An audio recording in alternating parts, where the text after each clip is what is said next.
In a world where everything is shifting, where even the church seems to be in constant motion, one thing must remain: the true foundation, Jesus Christ. This is A Church in Flux, the podcast, and I'm your host, Paul Purefoy.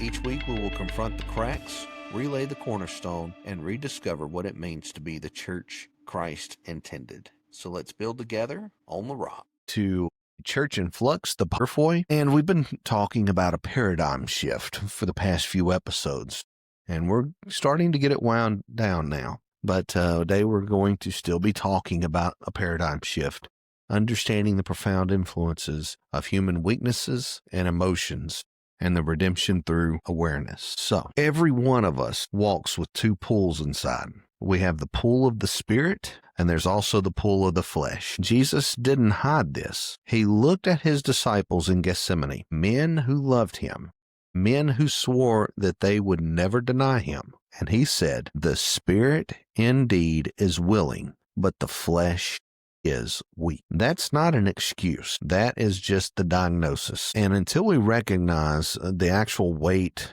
that our humanity carries, the human weakness, and the sway of our emotions have, we will never step into the redemption Jesus has for us. Emotions are not an evil thing. God created them. Jesus himself wept at Lazarus' tomb in John chapter 11, verse 35. He was moved with compassion on the crowds in Matthew chapter 9, verse 36. And he even burned with righteous anger at the temple with money changers in John chapter 2, verses 15 through 17. But emotions are terrible masters. Anger can actually drive us to revenge instead of to righteousness. Fear can actually keep us in bondage instead of faith. And desire can pull us into sin instead of into holiness. Jeremiah chapter 17, verse 9.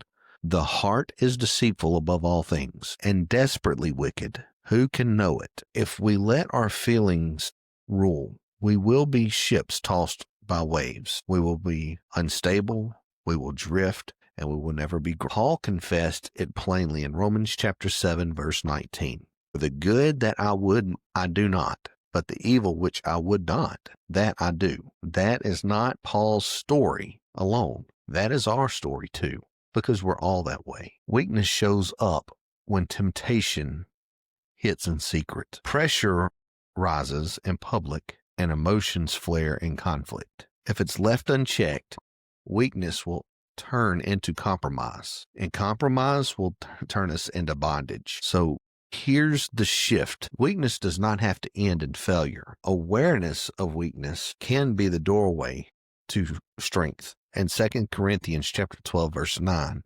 "My grace is sufficient for thee, for my strength is made perfect in weakness." God is not asking us to pretend that we're strong. He is just asking us to bring our weaknesses to him. And that's where redemption begins. It's the moment that we can place it at the feet. We could submit it to him, let it go of ourselves. It's the moment I admit, "Lord, I can't hold myself up." And his spirit says, "Good, now let me carry you." So here's 4 keys for the battle. 1, watch and pray. Just like Jesus told his disciples in Matthew 26, verse 41, awareness and intercession guard the soul. Number 2 is anchor in the word.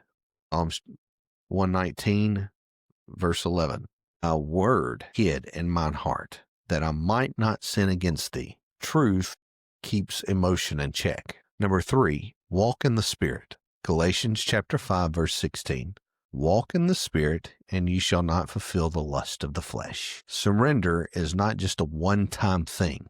It is a daily thing. And number 4 is stay in community. Lone sheep are easy prey. So we need our brothers and sisters to help us, to sharpen us, to correct us, to lift us up. We need that community of believers. The shift is this: stop denying your weakness and start surrendering it. Because awareness of weakness is not defeat. It's the very place where redemption and the transformation begin. When we stop being mastered by our emotions and we start being led by the Spirit, we move from instability to strength, from compromise to holiness, and then we get to move from defeat to victory. So this week, don't just ask God to remove your weakness. Instead, ask Him to redeem it. Where am I letting emotions lead instead of truth? Where am I in letting that occur? What weaknesses have I excused instead of surrendering? And how can my weakness become a testimony of His strength? Write it down and confess it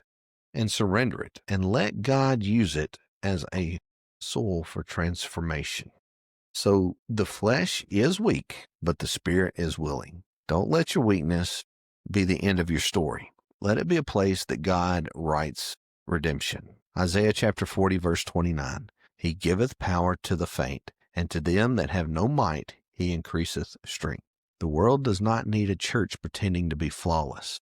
It needs a church redeemed in its weakness, that is spirit-led in its emotions, and is strong in Christ. Because when the church shifts here, when we stop hiding our weaknesses and we start surrendering it, that's when revival fire can truly fall. Thank you for listening again to Church in Flux, the podcast. Share it with someone, like it if you're able to. Thank you again for listening. I'm Paul Purefoy. All the best and God bless. Thanks for joining me today on A Church in Flux. Don't just consume the word. Let it rebuild you. If this episode challenged or encouraged you, share it with someone you love. And remember, if the foundation is Christ, the church will stand.